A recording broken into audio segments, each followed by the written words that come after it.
What's happening this week with Beyond Classrooms Kingston is that we're moving a class, in this case the grade 6 class in Rideau Heights, into a community space, a museum, an art gallery, or a historic site. So it's an opportunity for the students, instead of spending 90 minutes here for a field trip where they only get a very brief introduction and a very short opportunity to explore, they're here for a full week so they can settle in and really take a look and see what's there. Help you get some sludge, and then you can test. And what I'd like to do is maybe have everyone done, and then we can sort of do it at this. This week is the culmination of probably about a year of planning. Where I originally applied to be a part of the Beyond Classroom experience. I'd read about it online. I found out it was an opportunity to take a class into a museum for an extended period of time, like a whole week. There were some different options, and I was really attracted to the Marine Museum. I'd been in the Navy, Naval Reserves, and was familiar with it and thought it would be something that the students would be interested in.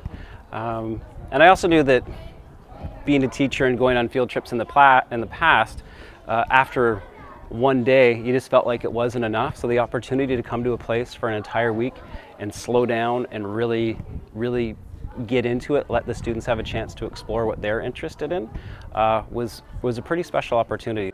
Yep, all we did is put cotton pads, put some little rocks, big rocks, and that's it. And then we put mud in it, and it came out clean.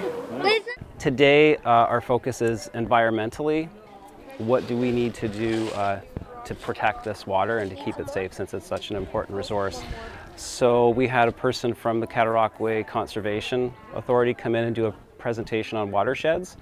The students did some reflecting and thinking about that, and it was kind of interesting. As a coincidence, we went for a hike over on the waterfront, and we looked at the sculpture called Pollution, which kind of, everyone's like, hey, makes sense why this is here now. And so we've come back to, we like to do hands-on activities in the afternoon, and today we're going to spend some time filtering water, trying to take dirty water and turn it into clean water. How did you make your filter? Well, we put the coffee filter on the bottom, and then we put the padding, and then charcoal, then pebbles, then more padding, and it came out clean. Nice. But there's some sand in the bottom. Yeah, the sand's in the bottom, which is making it dirty. The program is really teacher driven, so we sit down with the teacher early on in the process and talk to them about what the site offers, what the site can offer in terms of what their interpretive goals are for their site. So the Marine Museum is kind of an obvious one. We're looking at maritime history that it interprets very well. It's looking at commercial history of shipping on the Great Lakes. It's also looking at environmental issues, so because we're on the water. So Murray, Mr. D, sat down with us and developed a series of questions for the week.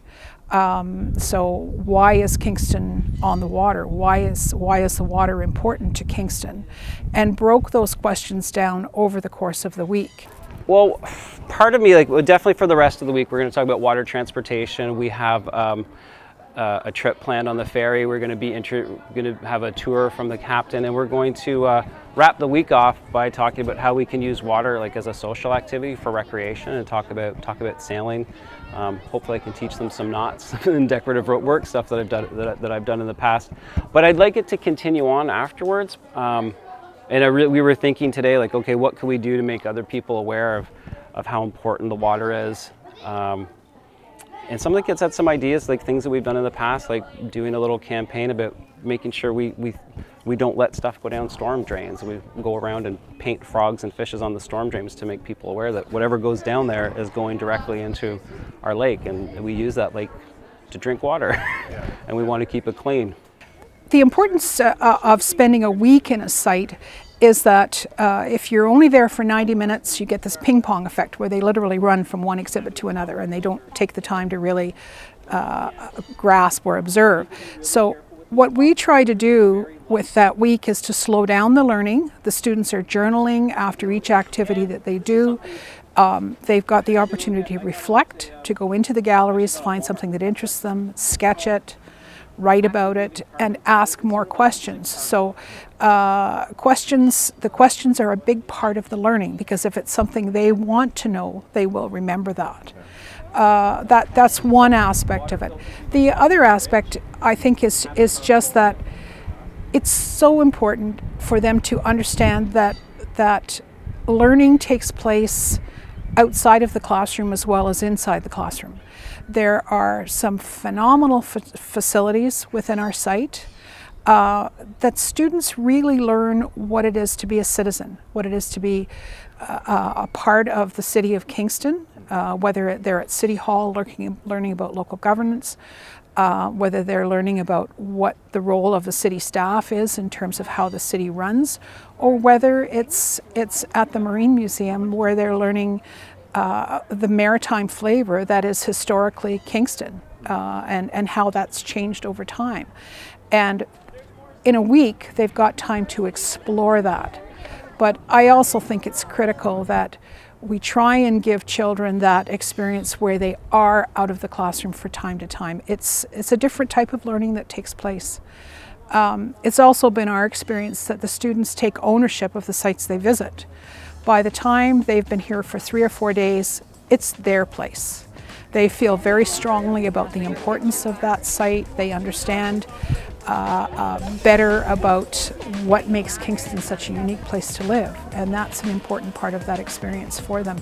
It's an experience that'll stay with them for the rest of their lives, and it's not unusual on the last day to have kids in tears, teachers in tears, and you know, because it's been such an intense experience for them, and it's an opportunity. It's something that's hard to say goodbye to. You have to stand in your